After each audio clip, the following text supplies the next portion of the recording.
السلام علیکم۔ آج کی اس ویڈیو میں آپ کے ساتھ حضرت موسیٰ علیہ السلام کی پیدائش کا حیران کن واقعہ شیئر کروں گی۔ ایک مرتبہ فرعون نے اپنے محل میں سوتے ہوئے دیکھا کہ بنی اسرائیل کی طرف سے ایک آگ آئی ہے جس نے تمام گھروں کو جلا ڈالا ہے اور سب کچھ تباہ کر دیا ہے۔ فرعون یہ خواب دیکھ کر بہت خوفزدہ ہوا کیونکہ اس نے آج سے پہلے اپنی زندگی میں کبھی ایسا خواب نہیں دیکھا تھا۔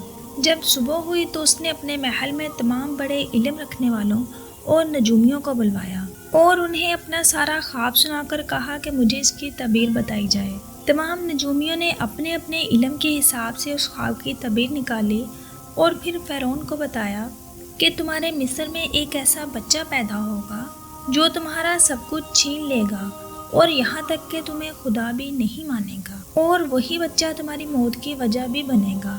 فرعون ایک بہت ہی جابر بادشاہ تھا جس نے بنی اسرائیل کے لوگوں کو اپنا غلام بنا رکھا تھا۔ فرعون کو جب ان نجومیوں نے خواب کی تعبیر بتائی تو فرعون اور بھی زیادہ ڈر گیا۔ اس نے حکم جاری کر دیا کہ بنی اسرائیل میں پیدا ہونے والے تمام بچے، خاص طور پر لڑکوں کو قتل کر دیا جائے۔ یہ حکم ملنا تھا کہ فرعون کے حواریوں نے بنی اسرائیل کے نامولود بچوں کو قتل کرنا شروع کر دیا، لیکن اللہ تعالیٰ کے فیصلے کو بھلا کون ٹال سکتا ہے۔ اس وقت فرعون کے خاص بندوں نے اسے بتایا کہ اگر تم اسی طرح بچوں کو مرواتے رہو گے تو ہمارے پاس غلاموں کی کمی ہو جائے گی۔ اس کے بعد فرعون نے حکم دیا کہ ایک سال چھوڑ کر دوسرے سال بچے قتل کیے جائیں۔ اس وقت حضرت موسیٰ علیہ السلام کی والدہ اپنے حمل کے پہلے دنوں میں تھیں، لیکن اللہ پاک کے خاص کرم کی وجہ سے ان میں حمل کی ابتدائی تبدیلیاں نہ آئیں۔ انہوں نے اس بات کو راز ہی رکھا، حالانکہ حضرت موسیٰ علیہ السلام کی پیدائش ہو گئی۔ اس بات کا علم ان کے صرف کچھ خاص اور قریبی لوگوں کو ہی تھا۔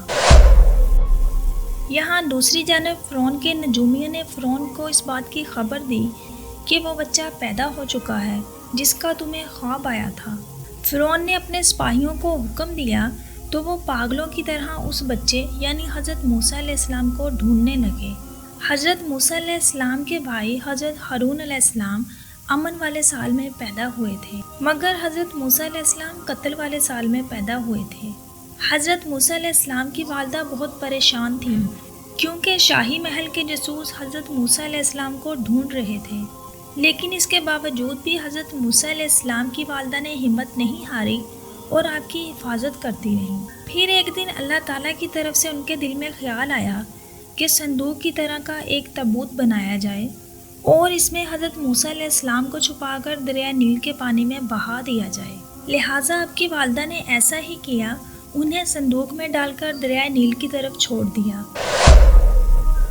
جہاں سے وہ صندوق تیرتا ہوا فرعون کے محل کے تالاب کی طرف چلا گیا اور فرعون کی بیوی نے اسے دیکھ لیا۔ پھر اس نے اپنے غلاموں کو حکم دیا کہ اس صندوق کو نکال کر لاؤ۔ جب وہ صندوق پانی سے نکالا گیا تو اس کو کھولنے سے معلوم ہوا کہ اس کے اندر ایک بچہ ہے۔